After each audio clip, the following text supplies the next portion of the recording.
Hello everyone. In this video we are going to have a look at some properties of symmetry, and more specifically how we can create symmetry ourselves through reflection. So we are going to have a look specifically at how we can reflect in a point, reflect in a line, and lastly we'll have a look at some of the specific figures that we get, some symmetric figures we get.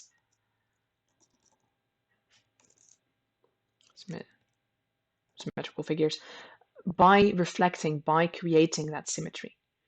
So what I'm just going to start with is giving you some examples of reflecting in a line, reflecting in a point, and we'll go from there. I have created some grid squares for myself to help me out a little bit, but this program is not very helpful altogether in doing this, so bear with me. So suppose I want to have some triangle that I want to reflect. This one, for instance. And I want to reflect it in a line. Hopefully I can draw this on the grid squares. I'm going to start with reflecting in a line, and this is the line I'm going to reflect in. Then what I'm going to do, I'd rather keep that line black, is I'm going to create more lines.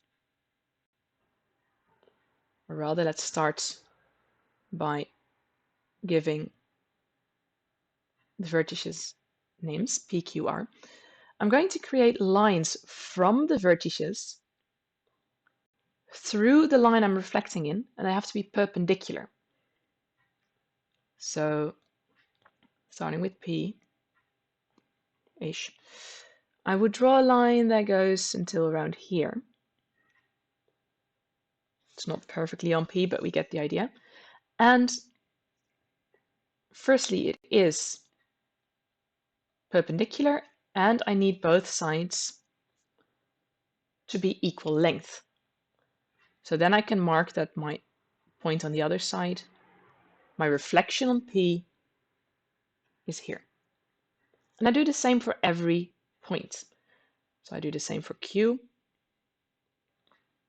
Again, it doesn't work perfectly. If you do this in your notebook, of course, you can mark it properly on the vertex rather than slightly below. Also perpendicular, same length on both sides, and we get our opposite point here. Let's call that Q prime. And lastly, we do that for every point, so my last point here, the one point that is actually conveniently on a grid square. Same length, perpendicular, so we get our R prime. And that's these 3 points we created. We connect them to get our reflected triangle, P prime, Q prime, R prime. The nice thing here is they look slightly different, but they're only mirrored, so they are literally, they are similar and in fact literally identical. All the sides, if drawn properly, would be the same length. All the angles are the same. They are similar with scale factor 1. So that is what happens with reflecting in a line. We get a mirror image. Let's now try to mirror something, to reflect something in a point. To not make it too messy, I'm going to make a new triangle to do that with. Let's see if we can get some grid squares in there this time. But probably not. Well, good enough. And suppose I want to reflect it in this point. I'm going to do the exact same thing. Let's call this one without thick lines, preferably. Don't you just love it when this software doesn't want to help out? We call this just ABC, and we make our lines again. So ideally, if it would like to help, we go to a red pen. And we make our lines, but this time we have to make every line go through this one point there. So I draw my line from, well, let's say we start with A this time, without getting a line there. From A, we go through this line, through this point, and we have to measure, which right now I can't perfectly do on my screen, that again both sides are the same length. So this time there is no perpendicular to worry about. We don't have another line to be perpendicular to, but it does need to be the same length. And we get, on the other end, our reflection, our point A prime. And I just do this for the same for the other points as well.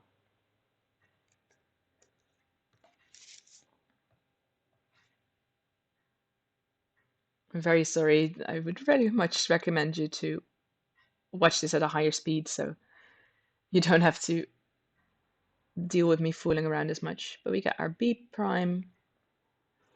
And lastly, with the last point, we have more software hating me. That's very much off, but sure, I'll deal with it. No, that's too far off.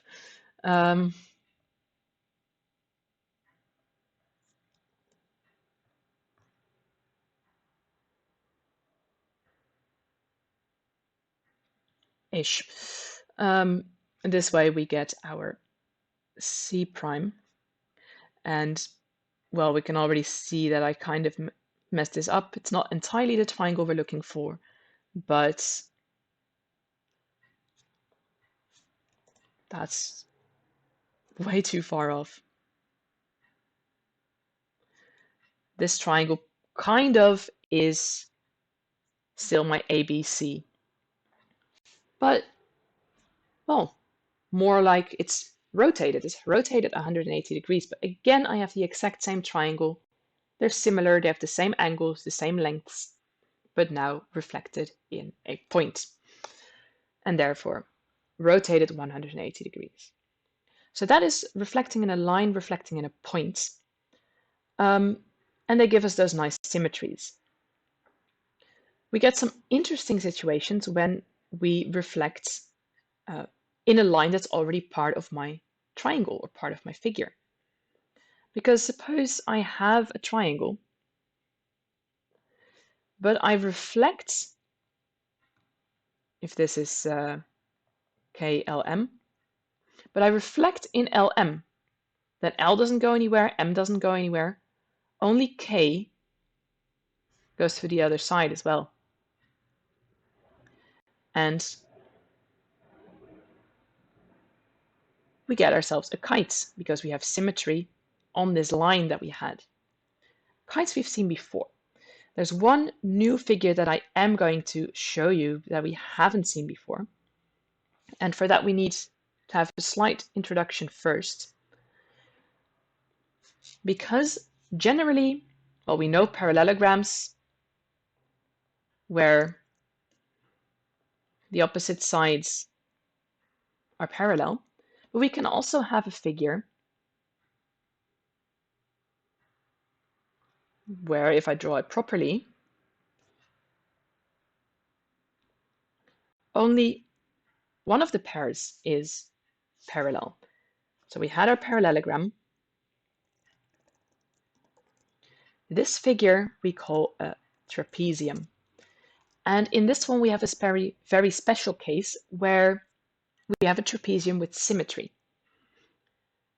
And this happens actually if we try to reflect in a line, just one line. If I reflect this line, I get another line here. I'm not going to fully do it again because it's messy enough as it is. And these are necessarily parallel because they were both right angled. So we still have a trapezium, but this time these sides are the same length and these are still just parallel.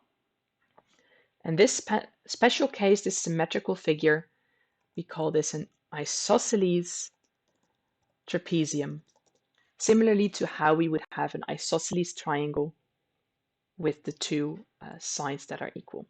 So that is a special case that you need to know. And otherwise, in this paragraph, you're just going to practice lots with all this reflecting. So good luck with that.